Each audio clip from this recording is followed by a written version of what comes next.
Now, the fate of hundreds of the flood victims living in the camps located in schools across the country is in limbo 3 days before the schools reopen for the second term. A majority of them have accused the government of failing to provide them with an alternative place to relocate to, despite issuing a notice that they should be moved before learners return to school. And as Safin Acheng Oma reports, the victims have also called for support to return their children back to school after the ravaging floods left them with nothing and disrupted their livelihoods. 3 days before schools reopen for second term, this is the situation at Ombaka Junior Secondary School in Nyando constituency of Kisumu County.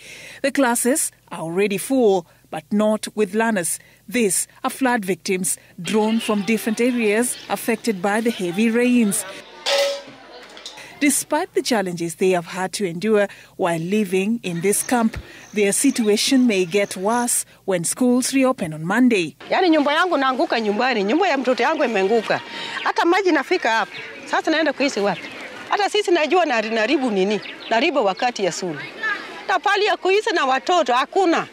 Maji bado iko kwa bomba. Saa hii sisi hajui tutaenda wapi, tafanya nini, watoto tatembea kwa njia gani kama naenda school. Sasa sisi iko na shida. They are accusing the government of failing to offer proper guidelines on where they should relocate to. Pali ya kuishi bado kumwambia. Alimasema tu kufika Jumatatu, Jumamosi kesho kutwa, sisi na kila mtu aende kwa mwishake. Na mimi hakuna mwishangu. Ila dada yangu hakuna hapa karibu taweza waenda. Pali maji na wacha.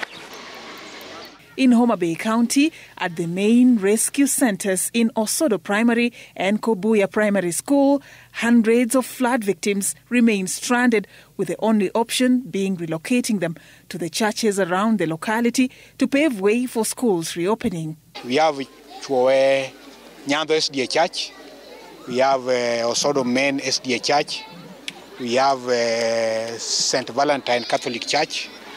Then lastly, we have PAG Church, which is just a stone throw from the school. So already we have informed our people, come next week Monday, our people will be now resettled in the nearby churches. An option that is also being explored in Nyeri County, where Nyeri Central DCC Joseph Mwangi confirmed that flood victims from Rescue Center in Githiru Primary, Thunguma Primary and Kingongo Primary schools may have to be moved to nearby centers of worship. This is the current state of affairs at Githiru Primary School, which hosts 71 people displaced by floods. Lakini huko chini kuteremka, tunaona ni shida sababu hizo mashimo nasema hazijaisha maji, lakini mimi naona kama tungepelekwa mahali pengine na tupewe ruhusa ya kwenda vibarua zetu itakuwa salama. Maji ikihama kabisa turejeshwe manyumbani kwetu. The government, through the Ministry of Interior, had reported that there are 138 camps across 18 counties hosting families displaced by floods. Nairobi County, which has borne the biggest brunt of floods, had a total of 35 camps hosting over 8,000 people, followed closely by Tana River County with 30 IDP camps and 5,058 displaced persons. Kisumu County had 16 camps.